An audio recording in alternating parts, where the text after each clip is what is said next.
Conversation with Banky, and I was like, let's go do IVF. And Banky was like, calm down. It hasn't even been a year. Give it a year. So a year came when it was 11 months and a couple of days. I was like, hey, how far? So it's been a year. Let's go try IVF. And we prayed about it. We did pray. And by the grace of God, still, we did get pregnant. And we got pregnant with twins. But before we Thank you.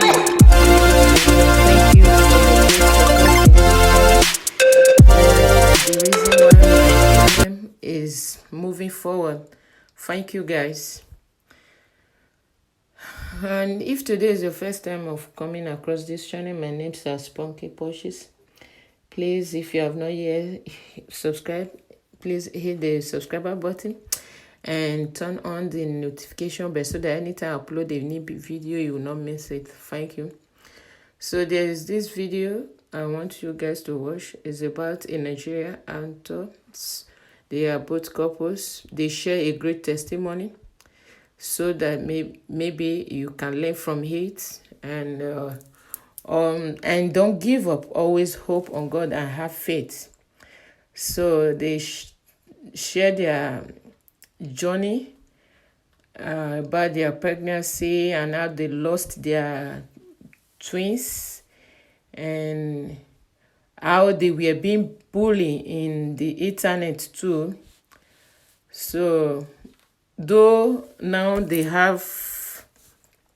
finally they have their baby boy, so and what they went through their wilderness experience.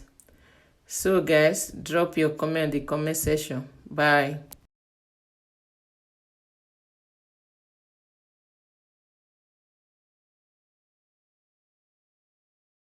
Conversation with Banky, and I was like, let's go do IVF. And Banky was like, calm down. It hasn't even been a year. Give it a year. So a year came when it was 11 months and a couple of days. I was like, hey, how far? So it's been a year. Let's go try IVF. And we prayed about it. We did pray. And by the grace of God, still, we did get pregnant.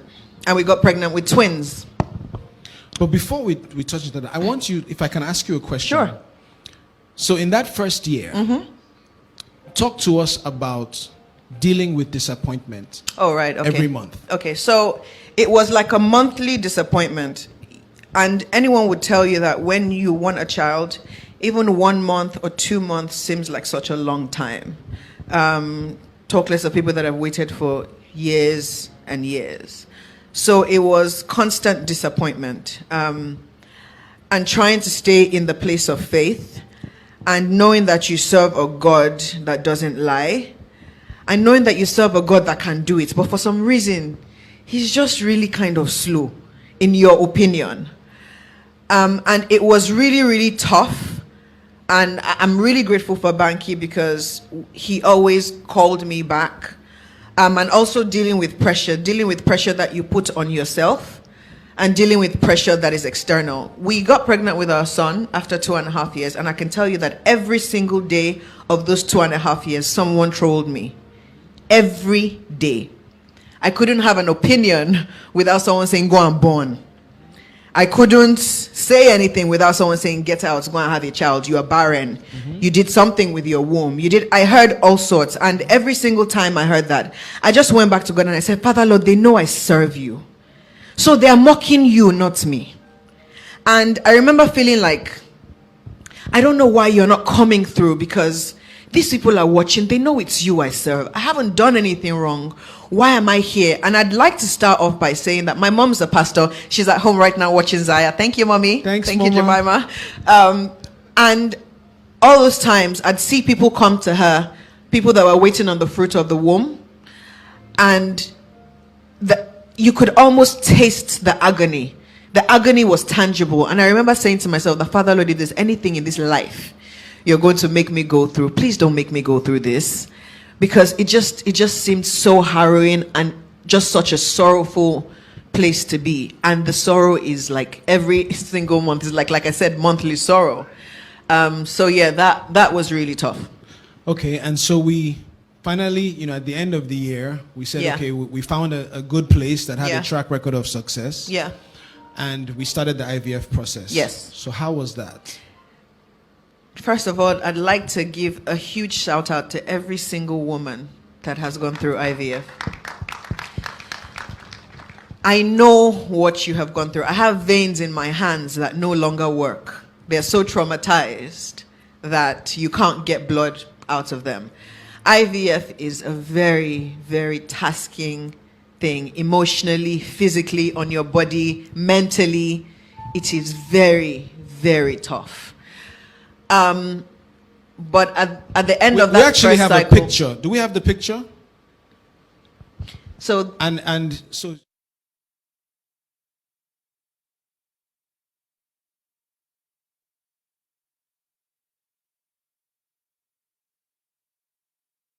was very, very tough. and I don't have the picture of the injections. It would have been too much. The videos are too much. So another time we'll share that. So it was very, very, very hard.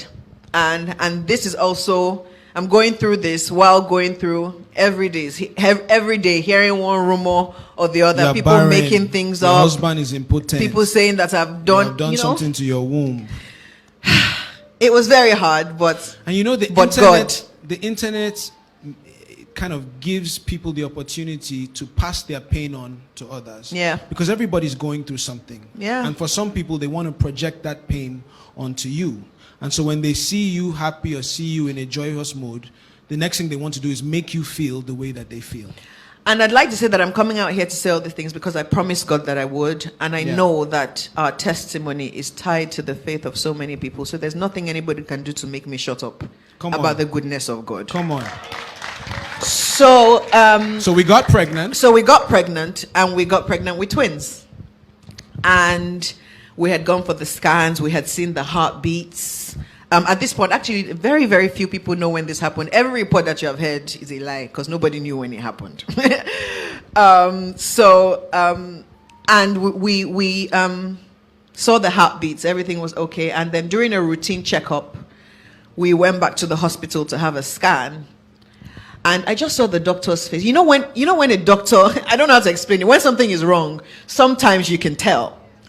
And she was scanning, and I was like, what's wrong? She was like, oh, nothing, I'm just, And then I looked at the nurse's face, and she looked a bit funny too. And I was like, what's wrong? She was like, Adesua, I'm looking for the heartbeat. And I said, for two of them? And she said, yes. And I'm actually not going to lie, I started laughing because it didn't make any sense to me. I was just like, what do you mean you can't find the heartbeats of both? And she said, yeah. So we I went home. Banky wasn't home at the time. So I went home, and I remember being in our living room. When I was at the hospital, I actually laughed. I was like, God knows. God knows. That finished, and then 2 weeks later, I spotted for a day or two, which was a bit unusual because my period is either on time or a bit late, never early. And this was, I think, 2 or so days early. Then when it was time for my period to come, it didn't come. And by like the second day that it was late, I was like, I'm ready to test. Banky was like, calm down. If it's positive now, we're positive in 7 days. I said, that's fantastic. But you see this today? It's today that we're doing this test. And he was like, it's still really early. They tell you to give it a bit of time for your HCG levels to increase so that the test stick will pick up a more accurate result. But I was just like, I don't know what you're talking about, but I'm ready. So I'll explain the way our bathroom is. We have his and her sink, and mine is on one side and his is on the other side. So if I'm standing on my side, you can't see him on the other side. So the toilet is on this side. So he was sitting on his side because he was trying not to pressure me so that I don't feel nervous and stuff, which I wasn't, to be completely honest. And I remember, now when you have taken so many pregnancy tests and you have gotten so many negatives, you know exactly what a negative looks like. So there's the test line and the control line. And the test line comes before the control line. And once the P is moving across the stick and goes past the test line and you don't see nothing in a little bit, you know that it's negative. So here I was watching this stick, and the P was moving across, and it moved past the test line, and the line was so strong, like without a doubt. I was going to start rejoicing, then I said, let me wait. That's how the control line will not come. It means the test is invalid. Then it goes across, and the control line comes up, and the test line is stronger than the control line. And I remember just staring at the stick for a couple of seconds, but not like in shock per se, but just like, this God. And I just sat down. I was still on the toilet seat, and I said, Olubankole, Jesus has done it.